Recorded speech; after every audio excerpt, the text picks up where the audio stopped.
c'est tout simple. Il y a une exigence qui est sans relâche et qui se dit dans les termes de Freud, l'impulsion. C'est une exigence qui ne s'étanche pas comme la soif, qui ne s'assouvit pas comme la faim, qui ne connaît pas de limite ni de temps mort. Elle n'a pas de visage, elle n'a pas de tête, elle est acéphale. Elle n'est pas accrochée à la personne de l'autre, elle ne cherche qu'à s'accomplir, à boucler sa boucle sur elle-même par le moyen de quelque chose qui permette au corps de jouir de lui-même. Ce quelque chose qu'il faut à la pulsion et sans quoi c'est l'angoisse, Freud l'a reconnu d'abord dans différents morceaux du corps. Mais il s'est aussi aperçu que ces morceaux de corps étaient remplaçables par des leurres, par des semblants. Ce leurre, qu'est-ce que c'est? C'est le petit bout de tissu que l'enfant réclame pour s'endormir et qui mystérieusement le tranquillise. Mais c'est aussi l'objet artistique le plus élaboré ou l'objet technologique le plus récent.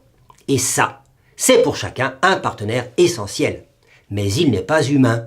Il est ahumain. Il ne te conduit pas directement au partenaire sexuel. C'est bizarre. C'est ça la découverte de Freud, et que tu refais dans une psychanalyse. C'est qu'il y a le côté du désir et le côté de la jouissance. Et les deux côtés ne s'emboîtent pas naturellement. Il y a un abîme, une cassure entre les deux. Alors tu vois, l'érotisme n'est pas fait d'une seule pièce, il est divisé. Heureusement, entre la jouissance et le désir, il y a l'amour. L'amour permet de croire que tout ça tient ensemble. D'un côté, le partenaire sexuel qu'il faut au désir, de l'autre, le partenaire ahumain qu'il faut à la jouissance. L'amour permet de croire que ça ne fait qu'un. Et même l'amour te permet de croire que tu ne fais qu'un avec ton partenaire. Et même, il arrive que par amour, tu crées un partenaire surhumain. Disons, Dieu lui-même. Seulement, l'amour, c'est aléatoire. L'amour dépend toujours d'une rencontre et ce n'est jamais écrit à l'avance. La façon dont se combinent le désir, la jouissance et l'amour est très spéciale à chacun. Et elle dépend du hasard.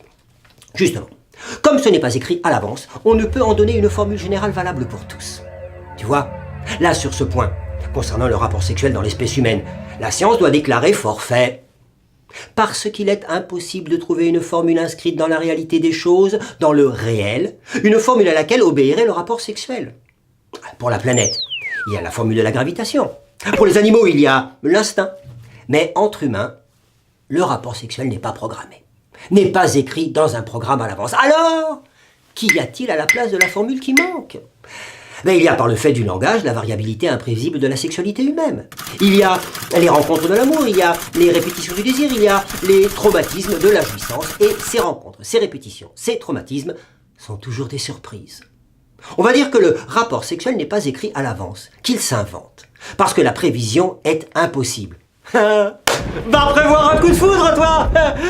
Mais bien sûr, il y a une logique propre à chacun, c'est-à-dire la façon dont chacun s'arrange avec l'absence de cette programmation sexuelle.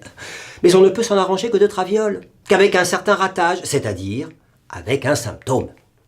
La norme, la normalité dans le sexuel ne sont que des apparences. Ce qu'il y a de plus réel derrière, c'est un symptôme. Bien entendu, il y a des symptômes dont tu peux guérir, cesser de te servir. Mais il y a un symptôme inéliminable. Celui dont on ne peut guérir parce qu'il provient d'une absence dans le réel, d'une absence de modèle, de loi. Ce symptôme inguérissable qui est présent dans la sexualité, on ne peut pas lui donner une solution, ça reste une énigme. On peut seulement faire avec. Alors voilà, tu sais tout! Si tu fais une psychanalyse, tu vas cerner, dégager, isoler la façon dont tu as rencontré l'énigme sexuelle. Tu vas éclaircir la façon dont ton inconscient a interprété cette énigme et essayer de trouver une meilleure façon de faire